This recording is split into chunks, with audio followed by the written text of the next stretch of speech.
Setting આવી ગયું. સીતારામ, જય શ્રી કૃષ્ણ, હર હર મહાદેવ. કેમ છો બધા? મજામાં ને? રસોઈ કરો એટલે ચશ્મા તો જોવે. તો આજે બનાવવું છે આપણે કટકી કારેલાનું શાક. તો કારેલા અમારે જો 2 જણને થાય ને એટલું જ કરવાનું છે. ક્યાં એટલે એટલા કારેલા છે, 3 કારેલા બાફા હતા લીંબુ ને મીઠું નાખીને, એટલે કડવાશ વહી જાય. અને આ કાંદા એટલા, અને આ ટમેટા, 1 ટમેટું, 2 કાંદા અને 3 થી 4 કારેલા હતા. તો હવે વઘાર માટે આપણે તેલ મૂકી દઈશું. આજે ભરેલા કારેલાનો ટાઈમ નથી એટલે નકર તો ભરેલા કારેલા જ કરવાના હોય. તો આજે કીધું કે એને જલ્દી કામ દેવા જવાનું છે, મને લેવાય એને જલ્દી કામ દેવા જવાનું છે. તો એ કીધું ફટાફટ પહેલા બનાવી નાખ, એટલે છે ને આજે કટકી કારેલાનું શાક અને રોટલીનો લોટ આપણે બાંધી વાળ્યો જ છે. આજે એને ગરમ ગરમ રોટલી ખાવી છે, કે કેદુની ભાખરી જ કરે છે, તો રોટલી કરી દે. સારું, કાંઈ વાંધો નહીં, આપણે તો જે બનાવવું બનાવવું જ છે ને.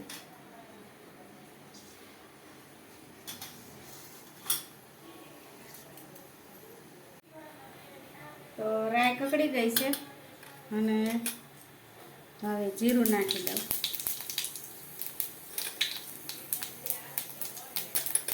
પછી હિંગ અમારે જાજી જોવે.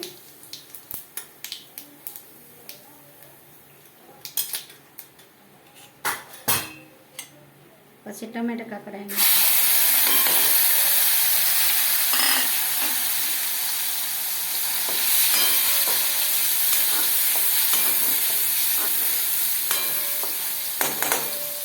ટમેટા કકડાઈ નાખીને પછી આ હું ડુંગળી નાખી દઈશ.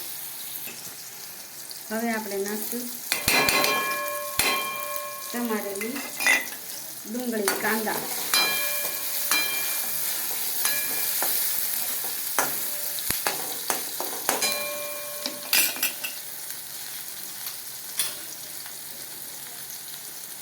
હળદર ને મીઠું નાખી દઈએ ને તો જલ્દી ચડી જાય એમ.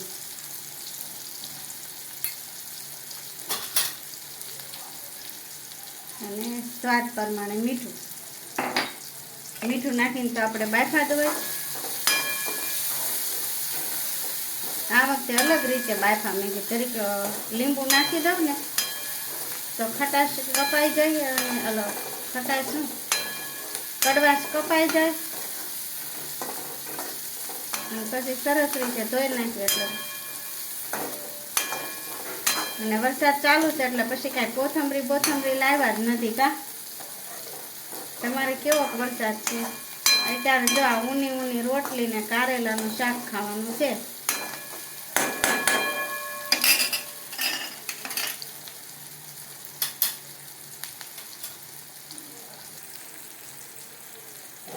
આ લસણ છે ને ખાંડીને નાખ્યું છે, તો હરાડ ચડી જાય ને, હરાડ ચડી જાય.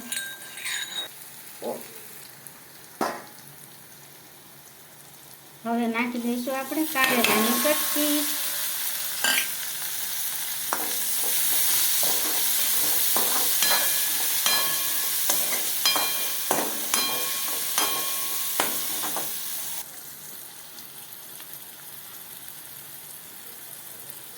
એક ચમચી જેટલો લીંબુનો રસ નાખ્યો છે, એટલે કે 1 લીંબુમાંથી 1 ફાડિયાનો રસ નાખ્યો.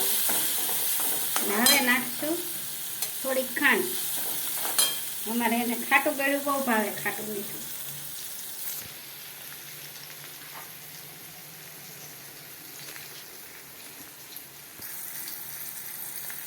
એક ચમચી જેટલી ખાંડ નાખી દીધી.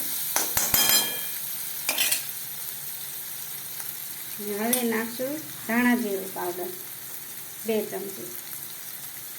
અને અમારે તો તીખું જોવે, તમારે બધાને જેટલું તીખું જોવે એટલું બનાવવાનું. અને મરચું પાછું અમારે તીખું નથી, થોડુંક મોડું છે, ખાટું મીઠું મરચું છે.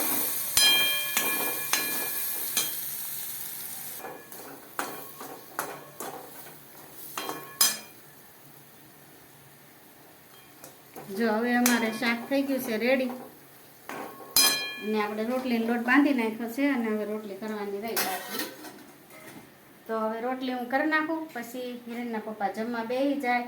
આજ તો આવરે વરસાદ, ઢેબરિયો વરસાદ, ઊની રોટલી ને કારેલાનું શાક. આવી જાવ બધા જમવા.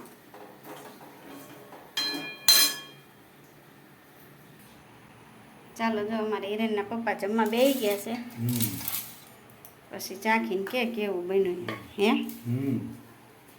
વેલા બહાર જવાનું છે, માલ દેવા જવાનું છે. મસ્ત બન્યો ભાઈ.